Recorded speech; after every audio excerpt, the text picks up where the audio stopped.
자기 혼자 집안일을 하거나 깔끔하게 옷을 빨아입고 하는 게 좀 힘듭니다. 주변에 뭐 살림 잘하는 남자 있나요? 거의 없죠. 제 주변은 제 말고는 잘 없는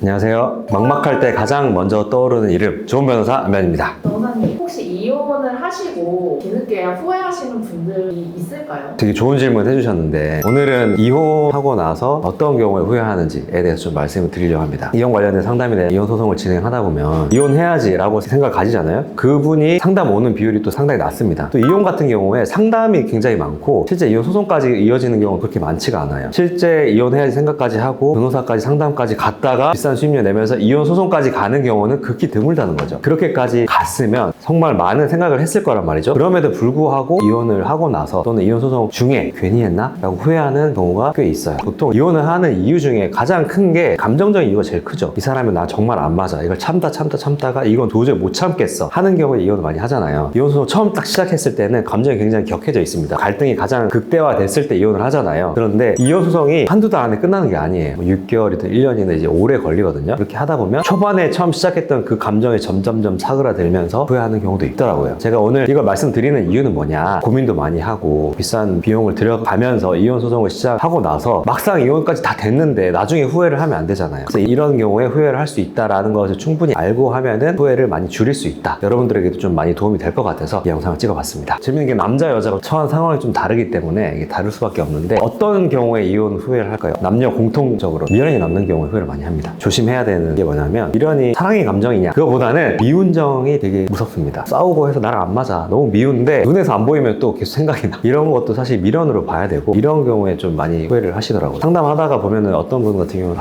죽도록 미워 이렇게 얘기를 많이 하는데 나중에 보면은 죽도록 미워하는 게 이 사람 없이는 안 돼 라는 어떤 애정의 다른 형태였던 거죠. 또 어떤 경우에 많이 후회를 할까요? 애들이 있으면 좀 네, 특히나 어린 자녀들이 있는 경우에 많이들 이렇게 후회를 하세요. 이혼을 할 때 자녀들한테는 잘못이 없잖아요. 이혼하고 나서 괜히 자녀들한테 미안한 겁니다. 상처를 제일 많이 받는 게 자녀들이거든요. 어린 자녀들. 나는 엄마 아빠 다 좋아하고 사랑하는데 왜 따로 살아야 돼? 아빠 보고 싶어 막 울면은 이걸 어떻게 설명할 거예요. 이혼이라는 개념도 이해 못하는 4살 5살 아이한테 그냥 내가 참을 걸 그랬나? 하는 경우도 있다고 합니다. 요즘에 또 어떤 부분이 있냐면 한부모 가정에 대한 편견이 한국 사회는 아직까지는 있거든요. 예를 들어서 학부모 모임을 한다. 저 집은 아빠 없는 집이래. 뭐 이런 식으로 얘기를 한다거나 요즘엔 또 학부모 참관 수업이 있거든요. 아버지들이 오셔가지고 수업을 해주는 거예요. 예를 들어서 뭐 소방관이면 소방관에 대한 뭐 얘기를 해주고 경찰관이다 그러면 무슨 일을 하는지 얘기해주고 그때 아빠가 없으면은 못 오잖아. 누구 아빠는 다 왔는데 누구 아빠는 안 왔대. 소문이 막 나면서 이제 애들이 상처를 받는 거죠. 그런 걸 보면서 후회하는 경우도 있고 남녀 공통된 주제였고 이제 여성분에 관련된 주제에 대해서 얘기를 해보려고 합니다. 첫 번째는 자녀 양육과 관련된 부분이에요. 보통 이혼을 하고 양육권을 누구한테 많이 줄 것 같아요? 80% 정도는 엄마한테 양육권이 가는 것 같아요. 법원에서도 이 양육권을 결정을 할 때 실제 이 아이를 누가 케어를 하고 있느냐 현재의 어떤 양육의 상태를 중요시 여기거든요. 왜냐면 이혼을 해서 양육의 환경이 바뀌면 아이들한테 굉장히 좀 안 좋은 영향을 줄 수가 있기 때문에 현재 양육 상태를 변경을 좀 안 시키려고 하시는 것 같아요. 대부분 엄마가 많이 돌보잖아요. 그러다 보니까 엄마한테 양육권이 많이 가는데 양육권을 가지고 오는 사람은 남편으로부터 양육비를 받는데 양육비가 법원 기준표가 있어요. 소득 구간대별로 부부의 합산소득이 뭐 500만 원일 경우에 자녀가 4세 5세 이러면 200만 원 300만 원이다 이렇게 하는데 그 비용이 사실 그렇게 많지 않거든요. 학원비다 뭐다 얼마나 돈 많이 나갑니까? 그리고 요즘 애들은 어릴 때부터 명품을 또 좋아해. 패딩 같은 것도 몽클레어 이런 거 200~300만 원 저도 지금 없는 건데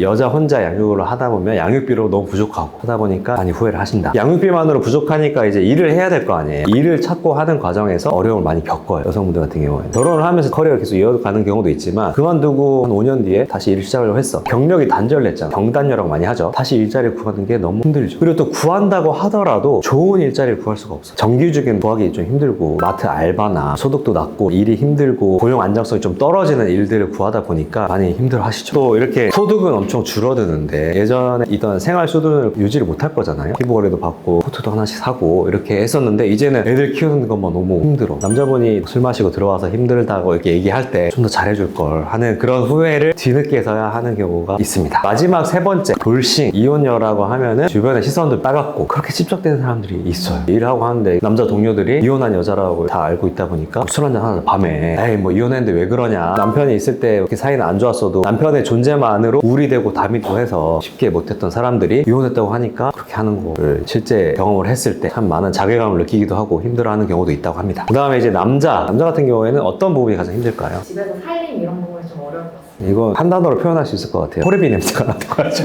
자기 혼자 집안일을 하거나 깔끔하게 옷을 빨아입고 하는 게 좀 힘듭니다. 주변에 뭐 살림 잘하는 남자 있나요? 거의 없죠. 제 주변에 제 말고는 잘 없는 또 집안일의 가장 큰 특징 뭔지 아세요? 해도 티가 안 난다는 거. 아무리 이걸 잘 해놔도 그냥 현상 유지야. 너는 돈도 안 벌어오면서 왜 집안일을 제대로 못해? 뭐 이렇게 했는데 나중에 본인이 해보니까 청소도 깨끗하게 하고 빨래도 하고 뭐 이런 게 참 쉬운 거 같지만 그게 쉽지가 않거든요. 그런 후회들을 많이 하신다는 거죠. 그리고 남자분들이 혼자 살다 보면은 뭐 사 먹잖아요. 사 먹고 보면 이게 조미료도 싫고 질리고 하니까 끼니 수가 급격하게 줄어들고 살도 빠지고 남자들이 또 우울해가지고 혼자 먹으면 반주하면서 그러면 건강도 악화되고 이런 경우 많이 있죠. 두 번째가 또 뭐냐면 성생활이 안정적으로 불가능해지게 됩니다. 나이가 들어도 젊었을 때보다 좀 빈도는 줄어든다 하더라도 어느 정도 그런 생활이 필요합니다. 근데 이혼을 하면은 안정적으로 할 수 있는 내 배우자가 사라지잖아. 그런 거에 있어서 좀 불안감을 많이 느끼기도 하고 요즘 그럼 이혼하면 연애하면 되는 거 아니에요? 근데 나이가 들고 이혼을 한 사람이 연애를 하려면 돈을 많이 써야 돼. 선물도 사주고 좋은 데 데려가서 드라이브도 시켜주고 해야지 그 마음을 얻을 수 있는데 나이 들다 보면 이제 남자들이 그런 게 또 귀찮아지거든요. 이것과 또 연결되는 게 너무 외롭다는 거죠. 여자들 같은 경우에는 이혼을 해도 친구들 만나고 하면서 좀 외로움을 해소를 하는데 남자들 같은 경우에는 그렇게 자주 볼 수도 없어. 그리고 남자만 보통 만나면 술이잖아요. 남자들이 뭐 50대가 됐는데 카페에 앉아가지고 그런 문화가 아니니까 한국이 너무 외롭다 라는 얘기를 많이 하십니다. 네 번째, 남자분들 같은 경우에는 돈이 안 모입니다. 예전에는 결혼하고 용돈 받아 쓰고 이렇게 할 때는 용돈 20만 원에서 30만 원 올랐다고 되게 막 좋아가지고 전화하고 하는 사람도 있었거든요. 술 마시러 한다 그래도 걷는 비용이 5만 원 넘어가면 막 허락 받아야 되고 되게 스트레스 받아 하죠. 그런데 그게 또 돈이 모이잖아요. 돌싱이 되면은 그 마음대로 쓸 수는 있죠. 그렇게 하다 보니까 돈이 안 모이는 거예요. 여자친구 또 만들려고 하다 보면 돈이 또 술술술 나가고 잘 안 모이게 된다. 이혼 상담 오시면은 저한테 이런 질문을 많이 하십니다. 변호사님 같으면 저 같은 상황이면 이혼하실 거예요? 여자 의뢰인이랑 남자 의뢰인에 대한 대답이 다른데 여자 의뢰인에게는 뭐 먹고 사실 거예요? 이혼하고 나서? 사실 경제적인 게 가장 중요하니까. 그러면 어떻게 대답한 줄 아세요? 뭐 어떻게든 되겠죠. 이렇게 얘기를 많이 하시더라고요. 이혼 소송을 준비하면서 증거를 뭘 모아야 돼요? 유튜브 요즘 많이 돼 있으니까 이런 걸 찾아오시는데 저는 중요하다고 생각하는 게 이혼하고 나서 본인의 생활을 이어나갈 준비가 되어 있냐? 집은 어디다 마련을 할 거며 만약에 양육권을 가지고 오면은 이들 어떻게 키울 거냐? 구체적으로 계획을 물어봅니다. 남성분들 같은 경우에 직장이 있고 하면 뭐 재혼 되겠지 생각하는데 재혼이 그렇게 쉽지 않을 거라는 걸 못 박아서 말씀드립니다. 본인이 결혼했을 때보다 여자가 조건을 한 5가지는 더 따질 거다. 경제력도 더 엄격하게 따질 거고 애가 있는지 여부라든지 집이 뭐 작은지 뭐 이런 거 다 물어볼 거다. 그런 준비가 되어 있냐? 그리고 의식주도 당연히 아까 위에 말씀드렸던 그런 것들 다 말씀드리고요. 후회가 100% 없는 이혼은 없는 것 같아요. 그럼에도 불구하고 이혼을 해야 될지 말아야 될지를 결정을 할 때는 제가 위에서 말씀드린 이런 점들이 있다는 것들을 어느 정도 이해를 하고 그래도 나는 이혼하는 게 이만큼이라도 더 행복하다 라는 확신이 들었을 때 그때 이혼하는 게 맞다고 봅니다. 영상이 도움이 되셨다면 구독과 좋아요 부탁드립니다.